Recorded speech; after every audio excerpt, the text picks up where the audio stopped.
En el gran tapiz de la historia, pocas figuras brillan con tanta intensidad y se apagan tan dramáticamente como Alejandro Magno. Un rey por sangre, un conquistador por destino y una leyenda para la eternidad. Pero ¿quién fue este enigmático personaje? ¿Y cómo ascendió al poder sin igual solo para encontrarse con un final prematuro y trágico? Esta es la historia de Alejandro Magno, el hombre, el mito, el conquistador y su meteórico ascenso y caída inevitable. Quédate con nosotros mientras exploramos la vida de uno de los íconos más fascinantes de la historia. Créeme, no querrás perdértelo. Alejandro III de Macedonia nació en el año 356 a.C., en Pella, el corazón de la antigua Macedonia. Su padre, el rey Filipo II, era un genio militar que transformó Macedonia en una fuerza formidable. Pero Alejandro no solo nació en el poder, estaba destinado a la grandeza. Desde muy joven, Alejandro era diferente. A los 12 años, domó al indomable caballo Bucéfalo, un logro que anticipaba su espíritu audaz. Su padre, asombrado, supuestamente dijo: «Hijo mío, debes encontrar un reino lo suficientemente grande para tus ambiciones. Macedonia es demasiado pequeña para ti». Filipo contrató al renombrado filósofo Aristóteles para que fuera el tutor de Alejandro. Bajo su guía, el joven príncipe estudió filosofía, ciencia y literatura, absorbiendo el conocimiento que más tarde moldearía sus estrategias y su visión del mundo. Pero no te equivoques, Alejandro no era solo un erudito, también era un guerrero en formación. Cuando el rey Filipo II fue asesinado en el año 336 a.C., Alejandro, con tan solo 20 años, ascendió al trono. Su reinado comenzó con acciones rápidas y contundentes.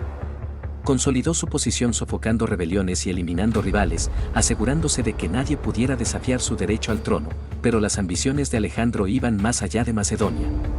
Buscaba cumplir el sueño de su padre, la conquista de Persia. En el año 334 a.C., cruzó el Helesponto hacia Asia Menor con un ejército de 35.000 hombres. Lo que siguió fue nada menos que extraordinario.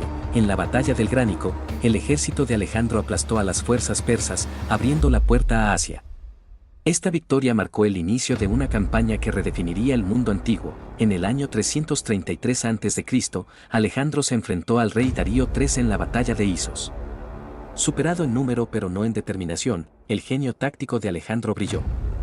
Su ejército diezmó a los persas, obligando a Darío a huir. Desde allí, Alejandro marchó a Egipto, donde fue aclamado como un liberador. Fundó Alejandría, una ciudad que se convertiría en un faro de cultura y conocimiento. Pero Egipto era solo un trampolín. En el año 331 a.C., en la batalla de Gaugamela, Alejandro se enfrentó nuevamente a Darío. A pesar de la ventaja numérica del ejército persa, las estrategias de Alejandro prevalecieron. El imperio persa, alguna vez el más poderoso del mundo, ahora era suyo. Con solo 25 años, Alejandro era el rey de un imperio que se extendía desde Grecia hasta la India. Pero sus conquistas estaban lejos de terminar. Impulsado por una sed insaciable de expansión, Alejandro dirigió su mirada hacia el este. Lideró a su ejército a través de terrenos hostiles, enfrentándose a feroces oponentes en lo que hoy son Afganistán y Pakistán. Una de sus batallas más legendarias ocurrió en el río Hidaspes. En el año 326 a.C. Allí se enfrentó al rey Poros, cuyos elefantes de guerra se alzaban sobre los soldados de Alejandro. A pesar de las probabilidades, Alejandro salió victorioso.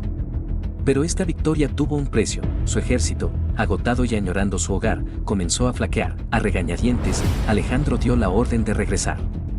Sin embargo, incluso en retirada, fundó ciudades y dejó un legado de cultura helenística que perduraría durante siglos.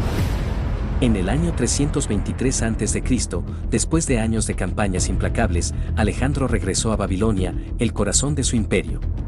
Pero su salud estaba fallando. Después de una fiebre que duró varios días, Alejandro Magno murió a los 32 años. Su muerte repentina dejó a su imperio en caos. Sin un sucesor claro, sus generales, conocidos como los diádocos, lucharon por el control, fragmentando su vasto imperio en reinos más pequeños. El sueño de un imperio unificado murió con Alejandro. La vida de Alejandro fue corta, pero su impacto fue monumental. Extendió la cultura griega a 3 continentes, sentando las bases para la era helenística. Sus ciudades se convirtieron en centros de aprendizaje e innovación. Sus tácticas son estudiadas por líderes militares hasta el día de hoy, pero Alejandro también fue una paradoja, un visionario y un tirano, un libertador y un conquistador. Su ambición no conocía límites y su historia sirve tanto como una lección como un legado. ¿Qué podemos aprender del ascenso y caída de Alejandro?